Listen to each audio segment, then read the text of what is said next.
Education টিকে আছাম সকলোকে স্বাগতম জনাইছোঁ। এখন বহুত ইম্পৰ্টেণ্ট নটিচ আহিছে। এই নটিচখন হৈছে আমাৰ যিহেতু আমাৰ বৰষুণৰ কাৰণে বানপানী হৈছে বিভিন্ন ঠাইত, ইয়াকে লৈ আমাৰ অসম চৰকাৰে এখন নটিচ ওলাইছে যে ৱেডনেছডে আৰু থাৰ্ছডে, ইয়াত দেখিছে বুধবাৰ আৰু বৃহস্পতিবাৰ 4 আৰু 5 তাৰিখে 4 আৰু 5 জুন তাৰিখে হাইলাকান্দি ডিষ্ট্ৰিক্টত যিমানবোৰ উৰ্বান এৰিয়াই হওক বা ৰুৰেল এৰিয়াই হওক স্কুল বন্ধ থাকিব।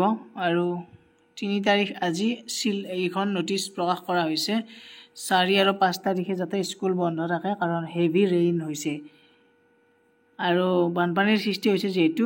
আৰু ইয়াৰ লগতে আৰু এটা নটিচ আছে, সেইটোও মই আপোনালোকক দেখুৱাইছোঁ বাৰু।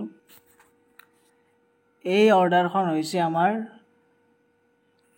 4 আৰু 5 তাৰিখে যিহেতু বন্ধ থাকিব শ্ৰীভূমি ডিষ্ট্ৰিক্টত, মানে in light off the continuous and মানে যিহেতু হেভি ৰেইন হৈ আছে, হেভি ৰেইনফলৰ কাৰণে আমাৰ এতিয়া শ্ৰীভূমি ডিষ্ট্ৰিক্টৰ যিমানবিলাক all the educational institution of Sribhumi district will remain close on 4th June and 5th June 4-5 তাৰিখে। গতিকে শ্ৰীভূমি হাইলাকান্দি এনেকুৱাকৈ গোটেইকেইখন ডিষ্ট্ৰিক্টতে কি থাকিব, স্কুল মানে যিমানবিলাক এডুকেশ্যনেল শিক্ষাৰ লগত জড়িত ইনষ্টিটিউট আছে গোটেইবোৰ বন্ধ থাকিব।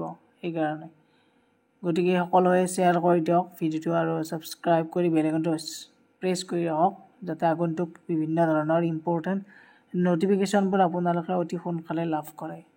ধন্যবাদ, থেংক ইউ।